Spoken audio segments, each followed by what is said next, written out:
Welcome back to Alex TV. Me whenever I'm actually filming on a Tuesday. Oh, who is she? She's fancy. Also, I do have some pimple patches on, so don't mind her. She's really not that important.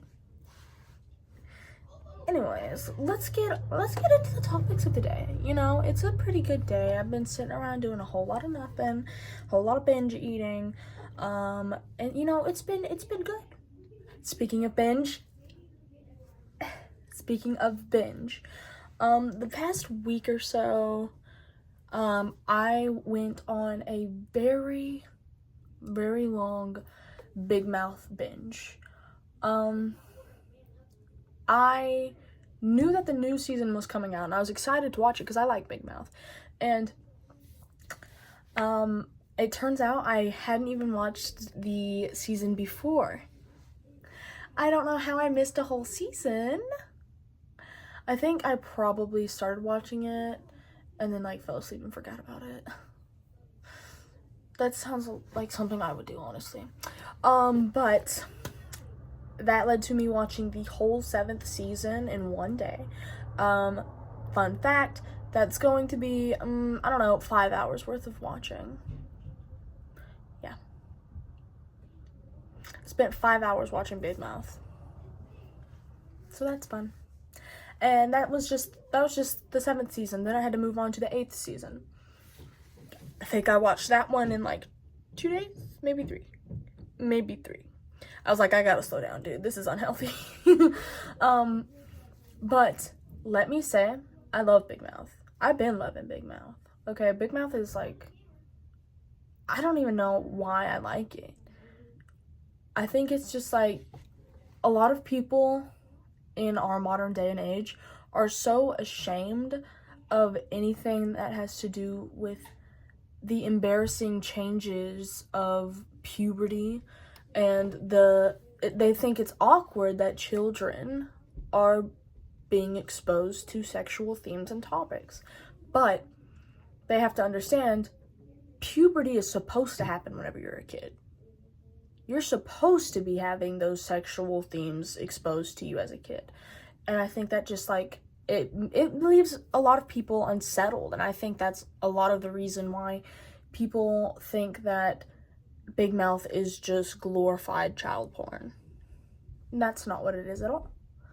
Sure, there are some things there are some scenes where it's okay, you didn't have to go that far, but then again, they have to understand it's comedy. And a lot of comedy and stand-up and sets like that are going to be a little bit far-fetched and out there. That's comedy. I think a lot of people don't really get that. It is a comedy for adults,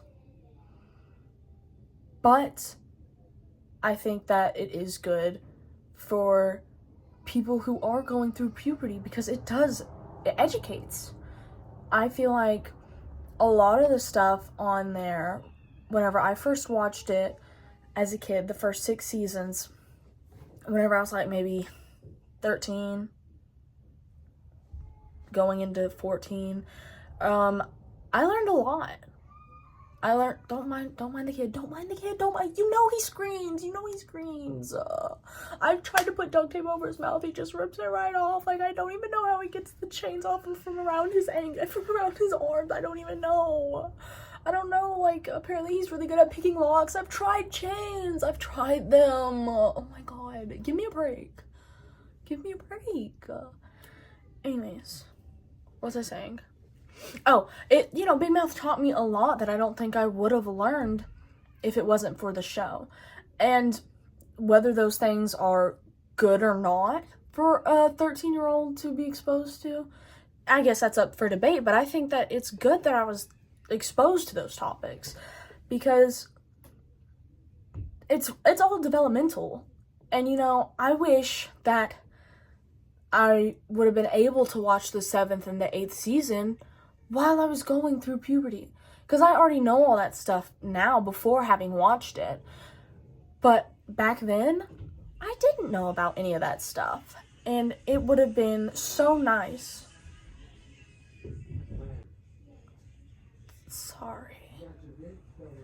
Sorry. Because pubescent puberty me would have really appreciated some of the topics that they discussed. It's all very, like, it's all informational while also being engaging. It keeps you infatuated, it keeps you enticed, it keeps you entertained. And I think that is also another big reason why some of it seems so out there and far-fetched, and why some of it is like, oh my god, like, that's so vulgar. Because it's informational about sexual topics, and it's good for you to stay entertained. It keeps you engaged. Oh, why is my household so loud? Why is my household so loud? It's Tuesday. It's a filming day. It is a filming day. Why are we loud?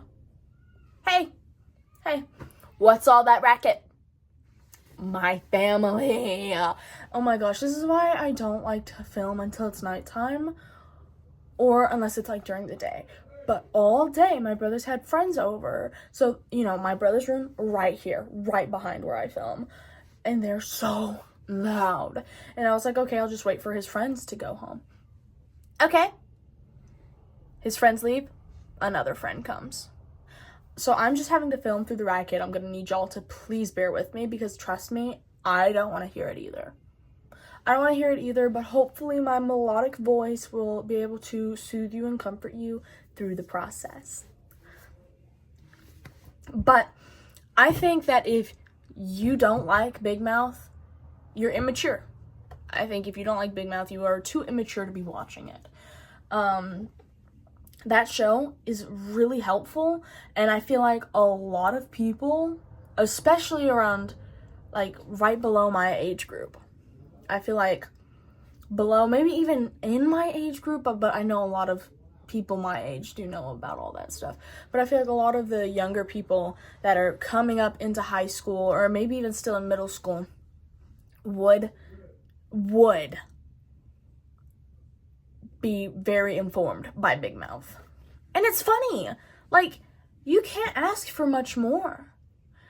Not only is the show funny and it makes a good sex joke, but it also teaches you about self-love. It teaches you about consent and communication.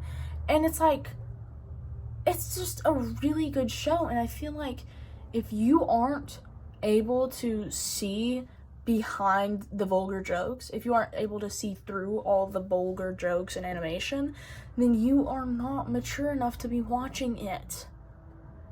Then you are mentally a 9-year-old.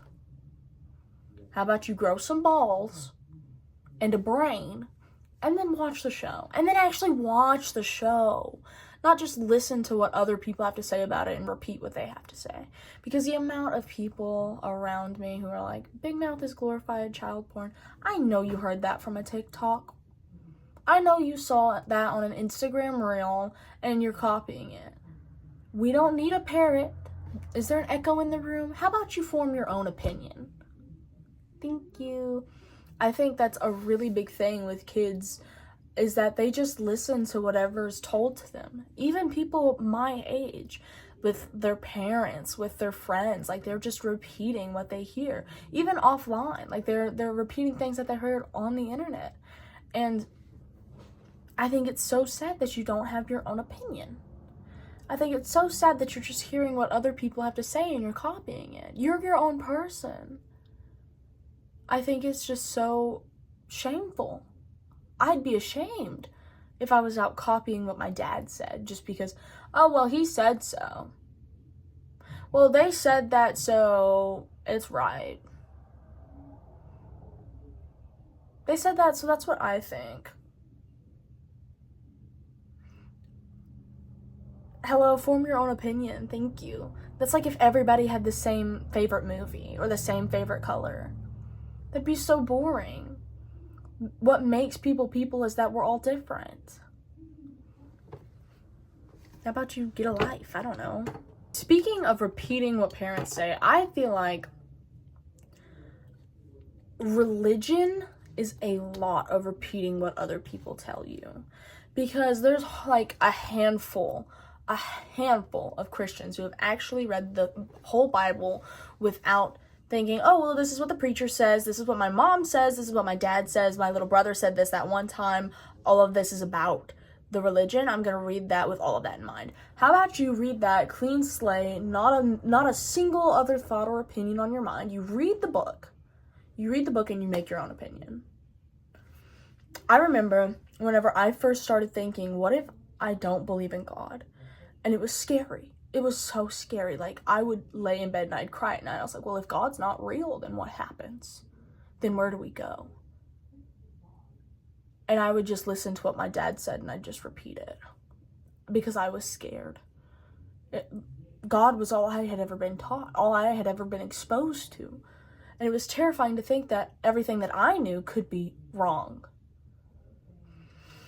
So I picked up a Bible and I started reading. I'd read 10 pages every night before I went to sleep. And I got about halfway through the book before I just realized how mortified I was with what was said in the book.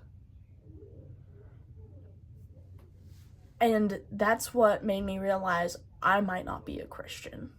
Was whenever I read through the book and my thoughts and my opinions weren't aligning with what that book told me my opinion should be. What that book told me my beliefs should be. Nothing that I believed myself, just as me, none of my opinions, none of my thoughts or policies aligned with anything that book said. And it was scary to admit it to myself. And I think religion is just such a heavy topic, and I feel like a lot of people who believe in God only believe in God because that is what they were taught their whole life.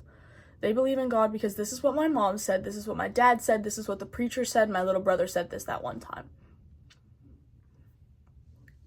If you are raised and just born and bred fully Christian, everything is let's pray for this, everything is I'll pray for you, everything is thank God, everything is God bless you, then you are going to be scared to pry yourself away from all that you've known. Because God, oh my God, we are so, especially down in the South where I live, we are so centered around that. Here lately, I've been dealing with things that I haven't had to deal with since I've separated myself from Christianity. I've had to help a friend with a loss. I've had to go through my own losses. I've had to comfort people through relationships and just a bunch of stuff like that I've never had to do before without referencing God. Anytime anyone would pass away, I'd be like, well, he's in a better place now. Well, he's with God, and God loves him. And even though I'm not religious, I still found myself thinking those things through all of it. I was like, well, God forbid. And it's just so weird because I haven't associated myself with Christianity in a long time. But I'm still finding myself making these comments, saying these things, and I think it's because I was raised around it. I was born wholeheartedly to believe in God, to do everything, to not sin, to go to church on Sundays. And I just don't know how to cope without God, it makes me mad. It makes me mad because I don't believe in him. This is some guy who's had nothing to do with my life in years, and all I have to say is God's there for you. All I have to say is I'll pray for you. I don't pray. I haven't prayed in years. I've been on both sides of this Christianity tug of war. I believe in Jesus. Jesus has my back. I'm going to read my Bible every night, and I'm going to pray every night and every morning. That was my childhood. And now gone to the other side where it's like, this being that does not exist cannot control you.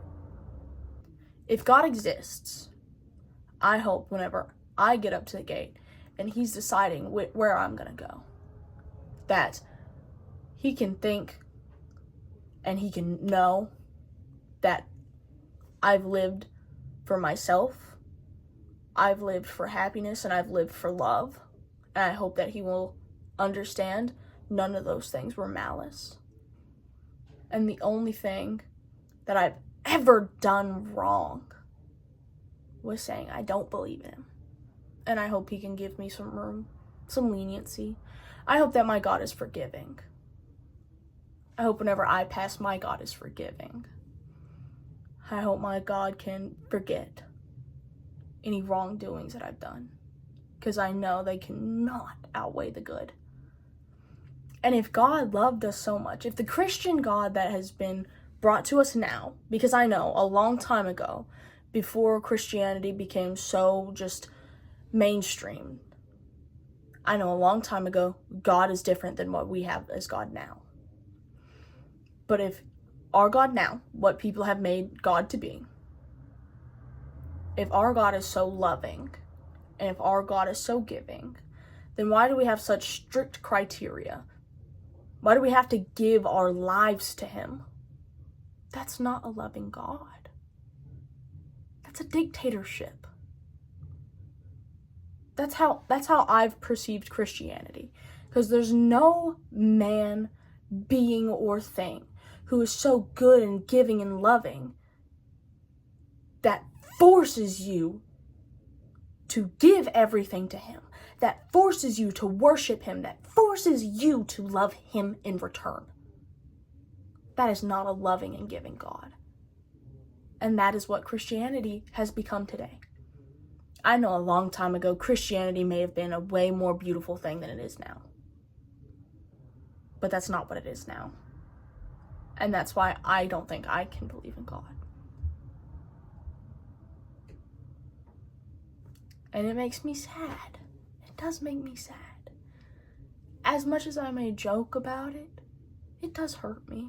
It does hurt me a little bit, because it's like, man, what's living for then? If living's not for a being or for a person, why am I? Why am I? It hurts me to wholeheartedly believe that whenever I die, there won't be my Father, my Holy Father hugging me whenever I return to him. It does. Because that's such a comforting thought. That's such a comforting thought that whenever I pass away, I'll get to reunite with him. But I can't make myself believe it. And I think that hurts a lot more than I won't believe it. Because I can't believe it. As much as I want to, I can't. And it hurts. It hurts a bit, because I tried so hard to believe in him for so long. I tried to force the belief into my soul.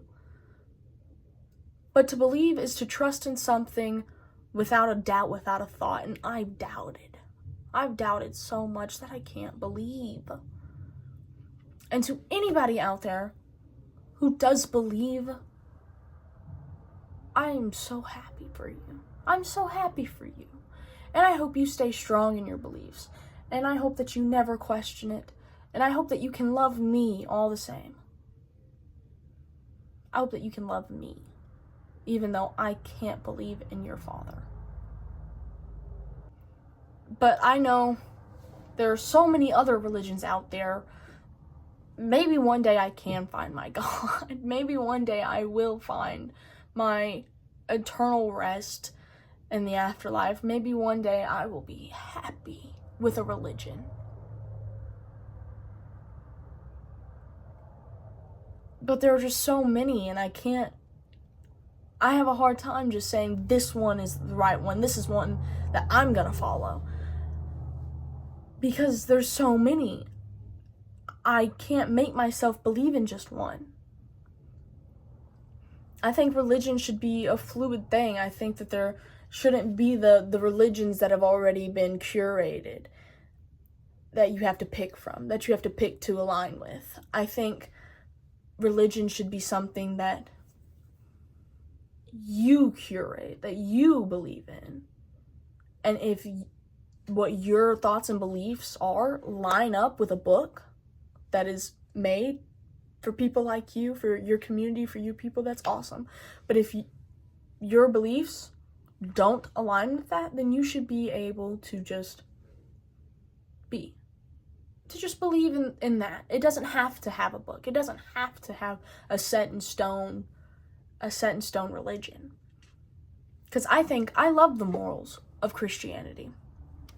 The bare morals of Christianity.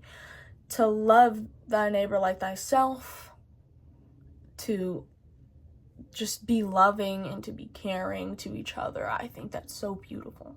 I think that's so beautiful. And I think that the Christians, the bad Christians that are aligning themselves with Christianity have made it bad. Because God wouldn't care the color of your skin. God wouldn't care who you love. Love is something that God loves. God believes in love. And I think that if more Christians could just listen to what they are being taught, to what they are being preached, then maybe I would be able to align myself with Christianity a little bit better. But as it sits right now, Christianity is a broken religion. And it's not broken because of God. It's not broken because of the book. It's broken because of the people in it. Even though I don't really believe the book and what the book says, I think a lot of people have just transcribed it to mean something that it doesn't. And that might be why I didn't believe the book I read. That might, maybe I had a version of it that was translated to mean something completely different from what God meant. But I won't know. I won't know. And I think I'd rather just have the thought that it's an uncertain and broken religion than the thought that it is just a mean and evil one. Because if I were to just read it and believe exactly what I read, I'd be like, that's an evil religion. But I just want to believe it's broken. Something misinterpreted and misunderstood.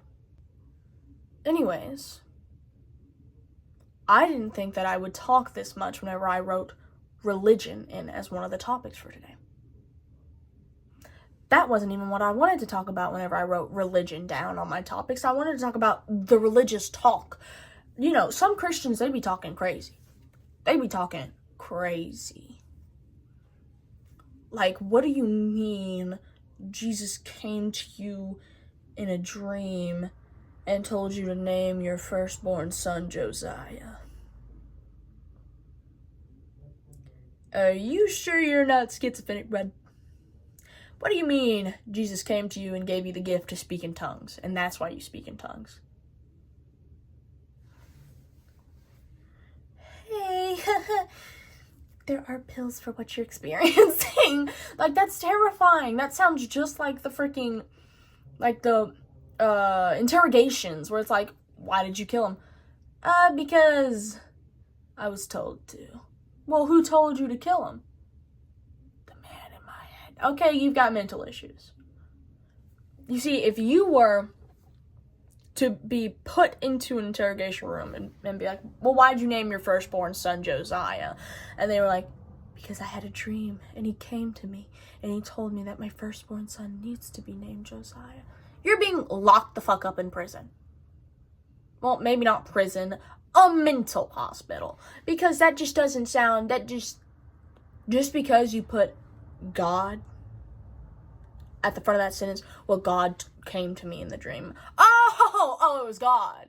Oh, okay. Well, since it was God, you go ahead and you go about what you were doing. Name your firstborn Josiah. I'll keep to myself. If anybody else were to say, that, but not mention the fact that it was God who came to them. It was just like, well, he came to me. They'd be like, yeah, you're fucking mental. Yeah, you're actually insane. We are going to get you a nice pair of grippy socks and send you away on a nice little vacation for a little while. But just because you put God there, it makes it okay. I think that religion, like I said, broken. It's very broken. And I think that people need to heavily, like, they just need to listen. I feel like if they were just to back out and listen to what they were saying and be like, okay, well, if this wasn't God, would it be normal? Would it be okay? I have to thank this man every time something goes good in my life, and if I don't, then I'll be sent to a fiery hellscape. Oh, so you're mental? Oh, so you're mental. But then you say, oh, but, like, it's God. It's God, so if I don't thank God, then, like, it's a sin. Like, I gotta go to hell. Oh! Sorry, I was confused. No, you go about your business. Are you hearing yourselves? Like, everything that I hear in a church is just like, whoa. Oh, y'all are all mental. Y'all are all insane. I think if any of them had a bare level of consciousness, they wouldn't believe in Christianity. Because Sky Daddy told me so. Sky Daddy told me to do it. I had to do it. It was Sky Daddy. No, like, if I didn't do it, then whenever I die and I get to the golden gates that are up above the clouds, then, like, I would be sent down to burn and be tortured for the rest of eternity. You've got some real mental issues, bud, and I think that you need to get those checked out. These are all my thoughts on religion. These are all real thoughts that I've had about religion. And if you don't agree with me, I'm not telling you the truth. I'm telling you what I have thought, what I believe, what I think to be true. I'm not telling you, hey, what you've believed for your whole life is actually wrong, and I think that you deserve to burn in hell for your thoughts. No. I'm just saying I can't get behind the beliefs of Christianity because it just sounds a little bit foolish to me. If you are religious, I think that's beautiful, and I actually freaking envy you. Because you know how easy my life would be if I could just believe. If I could just, like, mute the thoughts that are in my head and then just, like, go to church and believe in it. Oh my God, I'd be so happy. Oh my God, I'd be so happy. Life would be so simple. But I can't do it, and it makes me mad. And I wish that I could do it. Ooh. So y'all go ahead and be happy and oblivious. And I'll sit here freaking tweaking, okay? I'll be sitting over here in the corner of my dark, dimly lit, moist, soggy room, and I will rock back and forth with my knees hugged to my face, because that's just kind of my relationship with religion. That's just me. Y'all go ahead and float on a little cloud with gold flakes being sparkled on top of you while you sip on a hot chocolate, because I'm happy you're happy. But I'm happy you're happy. You know what I mean? So please, oh my God, don't hate me. If you're religious, don't hate me. Hate is the worst thing you can do. I'm telling you, oh my God, just don't hate me. It'll hurt me. It'll hurt my feelings. It'll hurt my feelings so bad if you hate me. Like, what do you mean? You hate me? Like, come on, it's not fair. It's not fair, bro. You can pray for me. I love whenever people pray for me, actually. Whenever something's going bad in my life, and then they're like, oh, I'll pray for you, honey. I'm like, thank you. That actually means, like, a lot to me. Because, like, that's, like, them being nice. That's them being kind and courteous. Like, that is them trying to help you. And that's kind. That's nice. That's sweet. I love it. It's like if I was like, oh, I'm so sorry, I'll cross stitch something for you. That's me loving you. That's me showing my endearment, because cross stitching takes forever. Whenever I was choosing my hobby, I said, what's the most boring, painstakingly just brain numbing hobby that I could have. Cross stitch. My fingers hurt. I cross stitched a bookmark the other day. Y'all want to see it?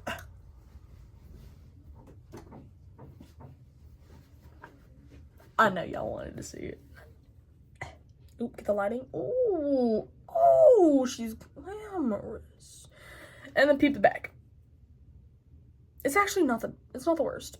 It looks good for what it is. You know what I mean? I cross-stitched that for my book because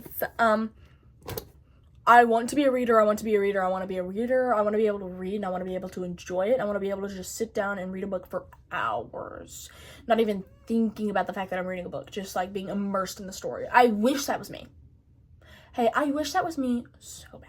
So I am going to force myself to be a reader. I'm going to force myself to sit down with a book and actually read it all the way through. I have to get to the end of a book. I have to. Like, it's not a want, it's not a need, it's a have to. And this is actually the sequel of another book that I've read. The other book being If He Had Been With Me. Okay. The plot, amazing. The character development, it's there. It's trying. The story, a little confusing. But it's a good idea and it's a good theme. And I feel like I can only read bad authors, is what I've found out. Because I'm a writer. I'm not a reader, I'm a writer. I like to write. I love writing, but then the proofreading comes and I'm like, oh my god, I'm going brain dead. But I love writing. I'm decently fairly good at writing. Sentence structures, don't get me started. But story, plot, like making the story and the characters and just like bringing it all together, making a storyline, I am good at it. I enjoy doing it. So, whenever I'm reading a bad author, sorry, my nose itches. Whenever I'm reading a bad author, I feel like I'm grading it. I'm like, oh, okay, I'm engaged because I'm thinking, oh my gosh, I would have totally written that sentence differently. I would have added a comma right there. It's just, I feel like I'm grading it. So I feel more enticed to go on. I'm like, oh my god, how many more mistakes can this idiot make? I am so sorry if Laura Nolan is watching this video. She's not. Hey, she's not. Hey, have you thought about this? She's not. But if you are, oh my god, Lauren, I'm so sorry. But I actually was about to rage quit reading that first book because of how bad the writing was. I was like, oh my god. And it's not even like it's bad, because obviously it had to be good to be published and to be read and to be #1 New York Times bestseller. But there are just so many stylistic choices that I'm like, why was that your stylistic choice? Why did you decide to do that? Because it wasn't good. The writing made me actually want to bash my head into a wall. But because of that, I kept reading. It's like rage bait. It's like the more that I'm getting rage baited online, the more that I have to hear about it. It's like with those Reddit stories. I'm like, this did not happen. Where's the next part? And then I sit on my phone for a good 15 minutes looking for the next part. And then I have to go onto 90 different little Reddit accounts. And that's how I felt reading this book, okay? I was flipping through, I was like, okay, time jump. What year is it? Like, what do you mean time jump? You didn't even tell me that there's going to be a time jump. All of a sudden, I'm in last month. Hey, it's December. Why are we talking about June? That done happened. That's just how this book had me feeling. And I saw the second one, and I was like, oh my god, they made a second one. Because I kind of got attached to the characters. To these kind of underly developed characters. I got attached. I was like, oh my god, these poor characters having to be put through the writing of this author. And this is, okay, so the first one was made from the POV of the girl in the story, like the main girl. And this is wrote from the boy's perspective. Yeah, it's romance. Okay, sue me. Sue me! I like a little love. This is kind of a doomed love. It's like a tragedy. But this is from the boys' POV, and I said, oh my god, it's Finny. Oh my god, I gotta read it. But hold on. I think that she might be one of those schizophrenic weirdos.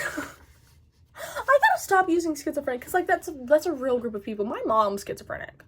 That's a real group of people, and they've got feelings, and I know that's awful. Like, that's an awful joke for me to say, but, like, sometimes I'm like, I'm being for real whenever I make that joke. I'm like, yeah, you're schizophrenic. And I wouldn't know, because I'm not schizophrenic, but, God. Listen to this. In the winter of 2009, my husband found me crying over my secondhand IBM ThinkPad. He kneeled in front of me in my office, and I sobbed to him. I have to let Finney die inside my brain now. As I first drafted Autumn's narrative, and If He Had Been With Me, I created Finn's side of the story within me, and I could feel all of his thoughts and passions. I had even written a page and a half of Finn's story. Okay. He's just a character. Like, I'm attached to him because, like, I love his story and I love his ending. I love his beginning. I love his ending. I love his beginning. I love his middle. I love his side, his back, his front. Like, I love him. There's no way you were crying over him, though. Spoiler alert, spoiler alert. If you want to read this, skip. Because you killed him off. You killed him. Hey, you killed him. You did that. Yeah. Yeah, this was you, babe. If you didn't want to cry, you could have just, I don't know, went back and rewrote it. Anyways, why are you crying? I should be crying. So I dried my tears and focused on making sure Autumn's story was Autumn is the girl. Making sure Autumn's story was the best it could be. I let Finney's voice fade. I let him die again within me. Oh my God, you are so dramatic. You're so dramatic. Who even are you? Who even are you? Like, what are you going on about, bruh? Hypnotic writing? Yeah, hypnotic in the sense that I lost brain cells. Oh my God. I got, like, my hatred turned to passion. Like, I was passionate about how much I hated the book. Anyways, we've got a lot more topics to go, and I feel like I've only went through 3 of them. So, I gotta start rapid fire, because we've got, like, 5 minutes left in recording time. Anyways, something that I did want to bring up. The TikTok photo comments. Oh my God, let me just say. I have been loving it. Oh my God, they are so funny. Don't get me started on the one a macaroon, one a hot dog, one a brownie. Shut the fuck up. You're ruining it for all of us. Hey, you're actually ruining it all for us. We got a good thing going here, okay? You're gonna make it go bad. You're gonna make it go bad, and I'm actually gonna saw you upside the fucking head. Shut the fuck up. Shut the fuck up. Okay, anyways. I love whenever I open a comment and, you know, it's a video. Okay, the video. Let me paint the picture for you. Let me paint it. I'm Picasso. Shut the fuck up. Shut the fuck up. I'm painting. Oh, my hair. I'm painting. Stop! Oh my God, I'm painting! Hold on. It's a video. It's a big booty Latina. She's like, she says in the video, Ignacio, I saw you staring at my butt. No, stop. I know what you're doing. Yeah, you're not fooling anybody. I open the comments. The top comment. It's got 506,000 likes. It's a picture of the boy in the white shirt with a white background going. I will die laughing every single time. Even better whenever it's the same big booty Latina. And she's just making a thirst trap video. She's singing along. Bark like you want it. Ooh, come and get it, babe. Or whatever. Okay, she's lip syncing. I open the comments. It's Abby Lee Miller with the bush that has, like, a few stray flowers on it. She's gone. I will laugh every time. I also love commenting photo comments. I love commenting photo comments. I think that it's the funniest thing ever. And I know my followers are seeing those exact same videos, looking in the comments and seeing my comment. I know it's the truth. Because sometimes they'll like it and I'll be like, ah! Adam Sandler, what are you doing here? Waiting for them to play Gangnam Style. Okay. Anyways. I think that the photo comments are the best thing to happen to TikTok. My favorite update ever. And if it gets taken away from us because of the stupid macaroon girl, you will hear about me in the news. You will hear about me in the news. Anyways, another topic that I just saw that's actually going to take me a lot of time, because, I gotta paint the picture. I gotta paint the picture. I gotta get to this. This episode might actually end up being like an hour long. We're gonna try, though. I'm sleeping. I'm sleeping in my bed. I'm resting. I'm resting so well. Okay, let me preface this with, I've been watching way too many podcasts in my lifetime. I've watched so much podcasts. I had a dream about one of my favorite podcasters. It's gonna be The Basement Yard. What do y'all know about The Basement Yard? Nothing! So The Basement Yard is actually going to be 2 middle-aged men. I love them. They are so funny. And you don't really, okay, side note, you don't really understand how talented a podcaster is until you are trying to make your own podcast. Because I was like, yeah, they're funny. It's nothing extraordinary. Yes, it is. I'm trying to sit here in my podcast be funny, and it's like, how is one funny off the whim? And I am a pretty funny person. Like, I'm okay. I'm okay.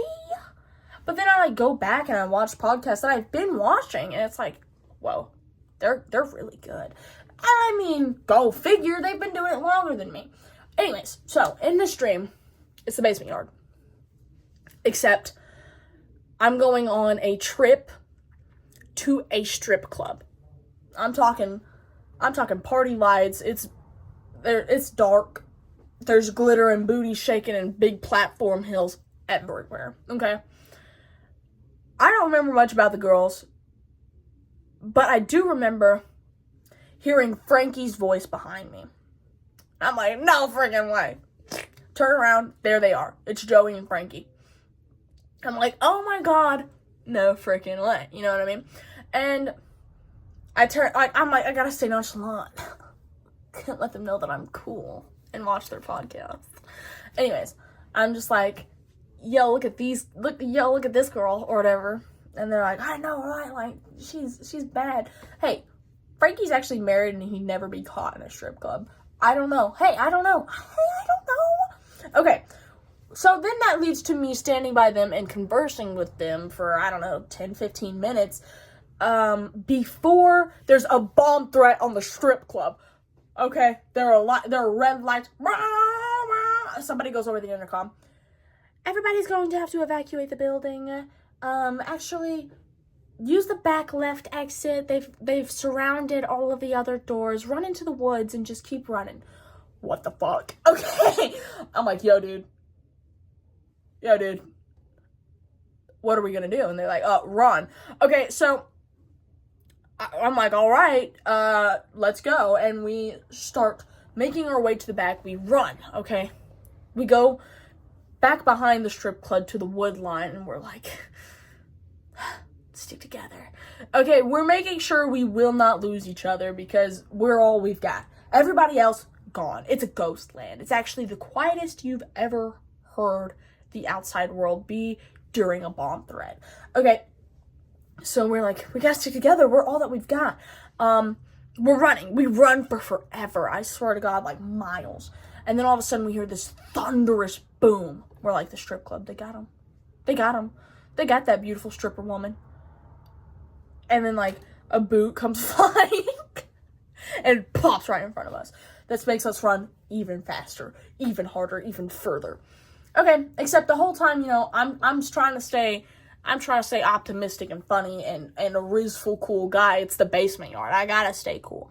And so they're also a bit suspicious at the fact that I am literally a child. I'm 16, and they keep on making jokes about how I'm just like a little guy, because I think in this stream I was actually a man. So they're like, you're just like a little dude. What are you doing at a strip club? And I was like, Man, I got tickets. I don't know why you had tickets for a strip club. Well, I don't know. So, the end of the dream, we come to a clearing, a nice big field, and there's a town. There's 2 different towns, actually. One of them is going to be Joey and Frankie's hometown. The other one is going to be my town. And I was like, oh my God, we made it. We're alive. And they're like, yeah, we did. Which way you going, little guy? And I was like, I'm going this way. How about y'all? And they're like, we're going that way. And I was like, all right, I guess this is goodbye, huh? They're like, not goodbye. See you later. Okay, it's golden hour. It's golden hour. And there's a little, like, the few specks of dust flying around. There's like yellow flowers all in the field around us. And I'm like, bye. And I go over the little hill. Because, there's a little hill and then there's a town behind it. I go over the little hill and I zoom out and I go to their point of view. And it's just me walking away so gracefully off into the sunset. And, at the end of the dream, I'm laying in bed and I was like, I'm going to have to keep an eye out for the next Basement Yard episode. Then I woke up. I was like, damn. So you mean not to tell me that I didn't get away from a bomb threat with the Basement Yard? What the signal, bro? It's not fair. It's not fair. Because I know in another life, I got away from a bomb threat at a stripper club with the Basement Yard. Why couldn't it be this one? Okay. My sunglasses broke. You may be thinking, oh, but you're wearing sunglasses. These are my old sunglasses. These are my old sunglasses that made a debut in the early videos. My new sunglasses actually got broken. Okay, it's crazy. I got into a fist fight with a tiger shark, dude. You should have seen it. No. Okay, but to be for real, we were playing Poems for Neanderthals, and basically the game is like, it's kind of like you're guessing a word. Okay, so one person's got a card. They've got a word on it, and they've got to say 1-syllable descriptor words about their word, and then another person has to guess what it could be. And there's another person off to the side with a stick, with a no-no stick. And if the person who is saying the 1-syllable words ends up saying a multiple syllable word, like 2 or 3, then the guy with the no-no stick hits him over the head. Okay, I am reading, and I say, I don't even remember what I said. I said some like 3-syllable word or something, and the no stick is my girl Sylvia, and she smacks me over the head. I've got my sunglasses on. They snap. The leg comes right off. Those sunglasses were brand spanking new. My father got them for me last month, and they did in fact cost $200. So I think I'm gonna try and get some super glue and try to super glue them back together. I haven't told my dad about it. I don't think that I will. I'm so scared, guys. Like, I almost started crying because I love my sunglasses. I wear my sunglasses every single day. My sunglasses have like aided me through bad hair days. They're broken, bruh. And I'm just gonna have to like super glue them together and hope that it works and they don't break again. I did almost cry. I was thoroughly heartbroken, let me say. Anyways, moving on to Monster of the Week. I've drank one Monster this week, and that is going to be a Rehab tea and lemonade. So that's going to be my Monster of the Week. I don't have much to say about it, besides it's iconic, it's good, and it's, Rehab flavors seems to be the ones that it's like, you either love it or you hate it. Because I love it, but I know they make my friends gag, and I don't know what that's about, really. We've got one more topic. Okay. I made a video talking about some of my favorite albums, and I had one by the Velvet Underground. It's the freaking Banana the banana one. And my friend was like, so what songs off of that album do you like? Because I like this one. And I was like, oh, well, I like this one and this one. And she's like, oh, that's cool. And she listened to them, and I listened to the ones that she had listened to. And then she was like, I did a Google search on the Velvet Underground, and apparently the only other good song is Heroin. And I was like, oh, that's a funny name, because, it's like, that's a drug. And I went and I listened to it. Traumatizing, actually. I don't even know, like, the Velvet Underground is very talented in what they do, because that song, like, it had me feeling all of the emotions. I was, like, unsettled. It was, like, a guttural shock. I listened to the whole thing. I made myself listen to the whole thing, because probably about halfway through, I was like, because, I was cross-stitching and listening. I was cross-stitching and listening to it at the same time, and I got halfway through it, and I was like, oh god, I can't focus at all. And so I put down my cross-stitch, and I just kind of, like, watched and waited for the minutes to tick by. And it's a long song. It's like a 7-minute song, and I was just like, the lyrics, I don't really remember much of the lyrics, but I know they were kind of unsettling. But then, like, the background, it had, like, just these discordant chords, and I was like, god. And it was like, ugh. So if y'all want a head trip, go and listen to Heroin by the Velvet Underground. Or don't, because that kind of fucked with me a little. Okay, I think that's gonna be it. If y'all enjoyed this episode, please do give it a like, maybe comment. I love reading you guys' comments. If you liked it enough, subscribe, hit that notification bell so you know whenever I'm posting, and have a good rest of your day. Bye! I taste just like candy.